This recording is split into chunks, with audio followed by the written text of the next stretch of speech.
Welcome back to another review for tacosandgeeks.com. Justin here, and today we are going to be talking about Batman The Long Halloween Part 1. I'm also here with, Sean, the true comic fan. and as always, I give you a brief synopsis, so here we go. Based on the critically acclaimed graphic novel Batman, Lieutenant Gordon and D.A. Harvey Dent race against the calendar as it advances towards the next ill-fated holiday, the Holiday Killer. And I have to give it a round of applause. Once again, DC has come back with a great animation. Well, the thing is, DC always has great animation. I don't think they've ever fallen off with their animation. Any adaptation they do from something from the comic book has always been on point. Like, okay, I'm going to say 90% of the time it's on point. Yeah, 'cause They've Hush had a was- few missions. Hush was one of them. But this one definitely kept in with exactly what DC does with animation. I mean, I read the Long Halloween so long ago; it was crazy. But damn, this was really so well done and really close to the damn comic. yeah, really close. Not to mention just the way it looked from the aesthetic animation standpoint. It really does look like the graphic novel. I thought that worked very well. And just from the voice acting, just to talk a little bit about this, we got Jensen Ackles, who plays Batman, and those CW fans know him from Supernatural, and he also was Red Hood and Under the Red Hood. So he now has a chance at the cow is playing Batman. He went unrecognizable. I didn't realize it was him. Yeah, definitely, and they have a big all star cast with this.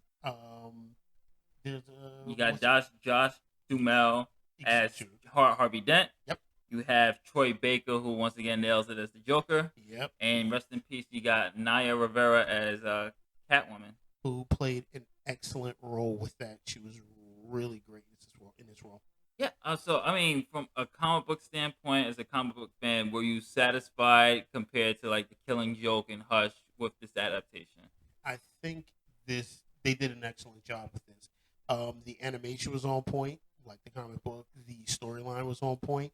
The actors were on point with this. I mean, there was a point where watching this, it really felt like watching the comic book come to life. So I'm gonna say that they really took their time with this. I think this was supposed to come out before the pandemic. This was supposed to be out last year. Yeah. Yeah, but I'm glad they kind of made us wait because this was a great treat for the holiday weekend. This was something I mean, I'm so hyped to see part 2. Like they ended this one on a high note, beyond high note on this Yeah. And not to mention there is a part two, so when it comes out, I'm definitely going to watch it in its full 3 hour spectacle because no spoilers, but something definitely is going to give birth. If you read the comics, you know what I'm talking about. But it's going to give birth to a major rogue gallery villain, the Long Halloween. We saw a little bit of a peek with that, so I'm really, really excited to see where this is going to go. I also have to say um, the story and dialogue going forward with that. I think this is where DC needs to go with it if they're doing something dark. I remember we were talking during this, and we were like, in certain Batman movies, you have Batman in the blue and gray suit, and I said that's more like where he's a more campy, happy Batman. But one thing I like DC is stay consistent when it's more of a serious and like violent role in it, and he's in the dark gray and black cape and cowl. Um, there were a lot of surprises, a lot of call outs to things. You get to see young Barbara Gordon Mhm.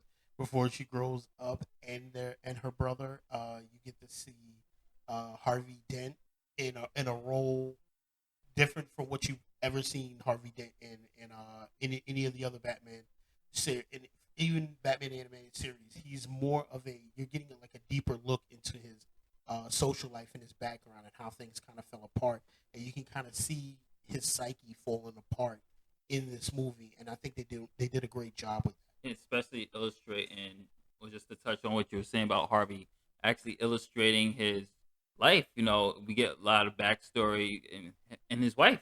We have his that. wife in this one as well.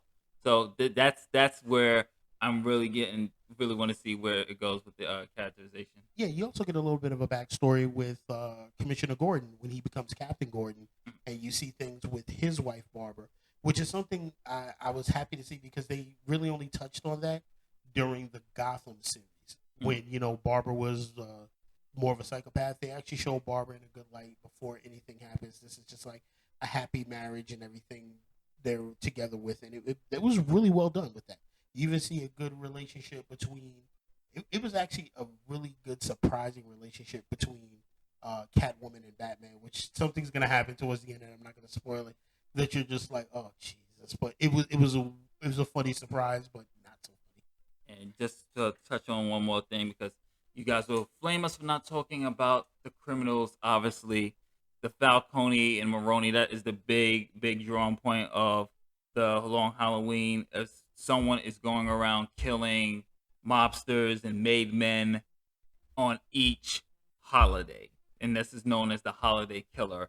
And this one, what does this? What those who want to see a detective Batman story, this is one of the best ones, and this is one of the best adaptations to really show Batman as that detective. Yeah.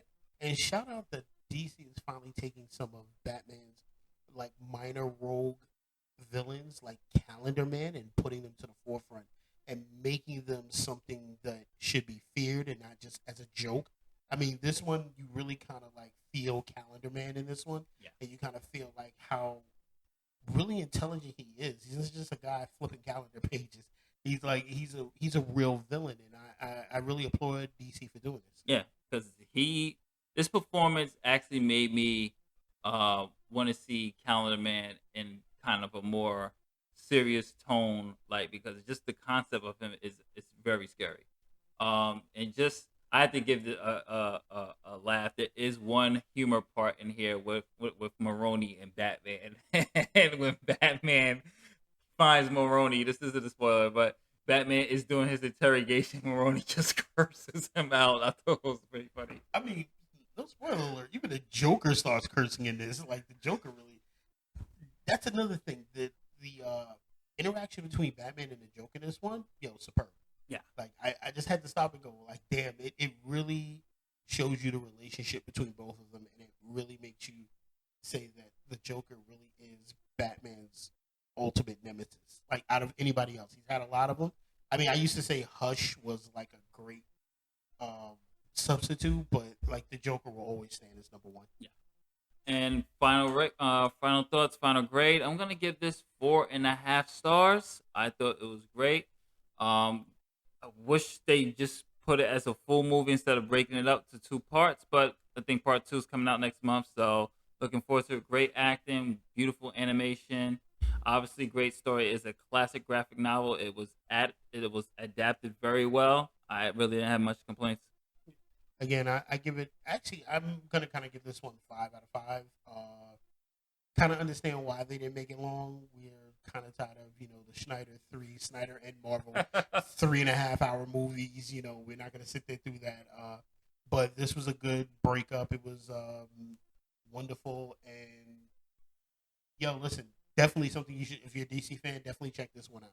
And as always, thank you for watching us here at tacosandgeeks.com. If you watch this on YouTube, don't forget to like, share, subscribe, hit that notification bell. You can also follow us on Facebook, facebook.com/the Tacos and Geeks blog. You can follow us on Instagram at the Tacos and Geeks, Twitch, twitch.tv/the Tacos Geeks, and of course, Twitter at the Tacos and Geeks. This is Justin and Sean saying later days. Later, guys.